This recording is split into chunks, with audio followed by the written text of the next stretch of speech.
In this video, I will show you guys how to use various search engines on the internet. So in our final project section, at the very bottom, I've included several resources for search engines that you can use on the internet. My preference is actually PubMed. Sometimes, though, this is a limited source in terms of access to articles. So what I typically do is I would go into PubMed and I would search a topic. So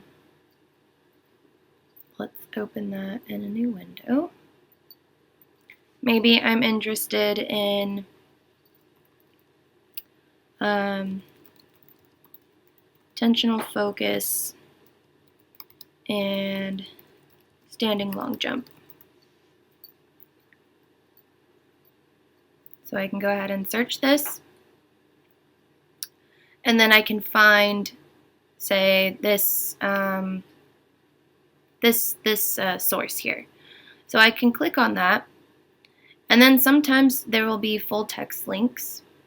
Usually I like PubMed because it gives you the abstract, so you can kind of read through it and then see if that is applicable to your topic. But if you go to the full text link in PubMed and it doesn't give you full access, what you can do instead is go to the library resource into OneSearch, and then you can copy the title that you found in PubMed, paste it into the library database search. I can see that a full text is available that matches the article name and the authors that I previously found in PubMed.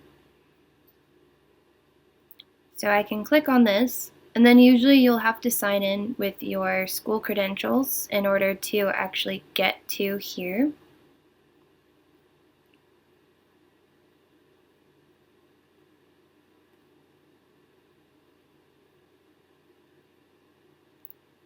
So once you're signed in, you can see that we now have access to a PDF link. So I can click on that and it downloads to my computer. And then we're able to see the PDF version of the article. If you have Zotero, specifically the Google Chrome extension, there should be like this little paper at the top, and sometimes this works. I found with this particular resource website it doesn't always work, but for most of the open sources that you'll find, if you click on this little paper up here, it should add, and maybe I have to do it from the web page, but it should add the source that you found. And then in a different video, I can go through what that actually looks like in the Zotero program. But this would be how you would download using the library resource in conjunction with PubMed and or Google Scholar.